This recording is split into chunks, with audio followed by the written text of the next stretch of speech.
August 2nd, 1990, Saddam Hussein's forces crashed through the defenses of oil-rich Kuwait. In fear of an Iraqi invasion into Saudi Arabia, the United States and her coalition allies poured into the Arabian Peninsula to form a deterrent that would be known as Desert Shield. The result was a series of diplomatic talks, negotiations and counter-negotiations that rapidly declined into a no-hope situation. On August 17th, 1991, Desert Shield became Desert Storm.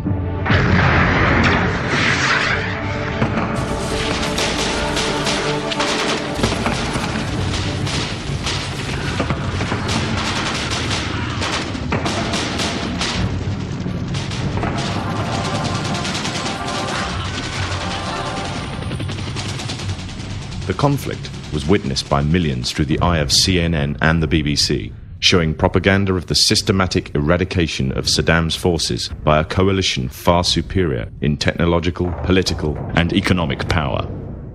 However, what was little known was that from the outset the war was engineered, controlled, and manipulated by an elite group. A group which had created the illusion of a man with power, at the head of a million-strong army, on the verge of going nuclear. A man who had gained control over 1/5 of the world's oil overnight. However, in reality, he was merely a pawn, in amongst many pawns, just a puppet in a grand master plan, with the Gulf War as a well-orchestrated stepping stone. The orchestrators of the war were by no means strangers to controlling major world events. In fact, they have done so for centuries. From the shadows, they have engineered every major war, revolution, and recession. They control everything you read, everything you hear, and everything you see. They have managed to indoctrinate an entire populace to their way of thinking and have infiltrated key positions in places of authority. And it is from the shadows that they have created a new political order, a new economic order, and more sinister, a new religious order. Their ultimate aim is total global domination, and they will stop at nothing to reach their goal. The goal that was outlined in a speech given by former President of the United States, George Bush. What is at stake is more than one small country. It is a big idea, a new world order.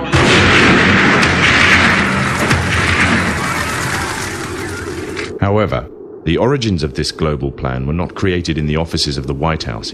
In reality, their roots lay in another war. This time, the year is 1095, and the place, Clermont, France.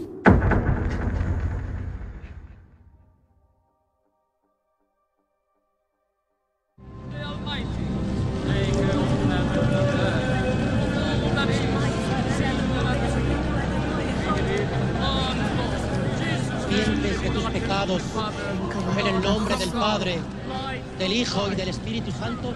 11th century Europe was ruled by the Church, which held a firm grip on the hearts and minds of the people. This power enabled Pope Urban II to wage war on the Muslim Caliphate and crusade in what he called a War of the Cross to recapture the land of Jerusalem. It had been under Muslim rule since the year 637, but in 1099 this rule was brought to a bloody and sudden end. In the name of the cross, women were raped and murdered. Children were put to the sword, and it is said that blood ran in the streets knee-high to the horses. Out of this land of bloodshed and terror, a group of men arose. Men that would stop at nothing to get what they wanted, no matter what the cost.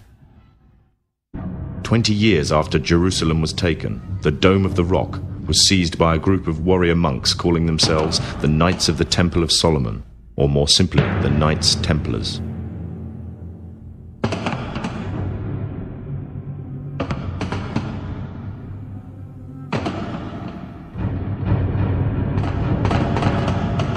In Jerusalem, the Templars began to deviate further and further away from the practices of Christianity. They learnt the secret arts of the Kabbalah, an ancient form of Jewish magic, along with its dark rites and rituals. The Jews had learnt the arts from the pagans of ancient Egypt during the times of enslavement to the Pharaoh, and developed them into Babylon at the time of Nebuchadnezzar.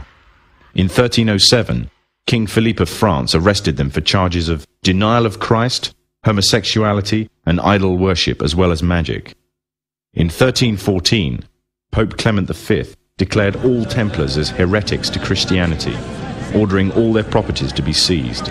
Their leader, Jacques de Molay, was captured and burnt to the stake. The Templars were cornered, and just when it seemed they were finished forever, a glimmer of hope arose from a seemingly certain end. They were to find a safe haven as well as an ally. But not in France. In fact, in a country in a desperate struggle for independence against the English.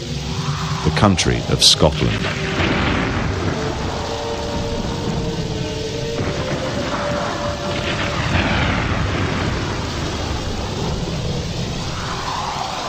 For some, Scotland's hope of independence had died with the death of William Wallace. However, to the King of Scotland, Robert the Bruce, the arrival of the Templars gave him a new secret weapon. Their experience, gained over 200 years of fighting the mighty armies of Islam, had made them expert in combat and warfare, and more than a match for any army brought before them. In 1314, the Templars, allied with Robert the Bruce and his army, took to the fields of Bannockburn in the long-awaited showdown with the English. Robert the Bruce's foresight paid off. The 25,000-strong English army suffered a humiliating defeat at the hands of only 6,500 men. The dream of an independent Scotland had finally been achieved. The Templars had brought themselves back from the brink of destruction, and never again would they allow themselves to be destroyed. This time, they would control the country by controlling its kings, and in order to preserve their secret order, the Templars would have to die, or more precisely, the name would have to die. The Templars, who had escaped Europe, were finally laid to rest in Roslin Chapel, Scotland, which stands to this day as sign of their presence in Britain. Their descendants became the true power of Scotland. In 1603, the death of Queen Elizabeth I left England without an heir to the throne. By virtue of descent, King James V of Scotland became King of England.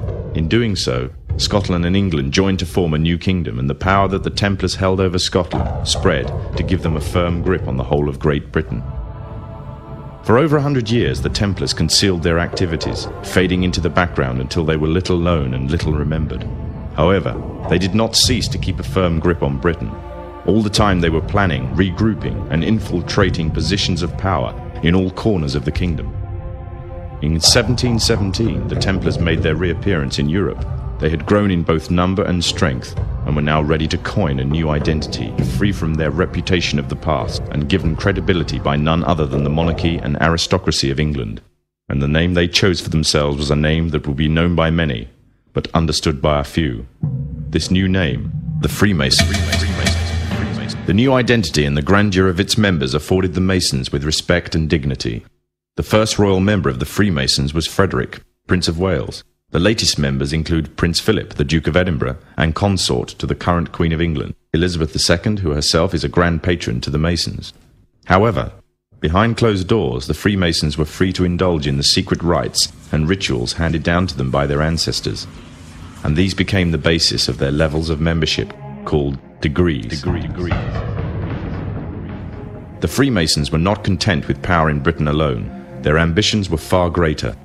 In the years to come, the world would witness Europe and America being plagued by wars and revolutions, each more devastating than the other.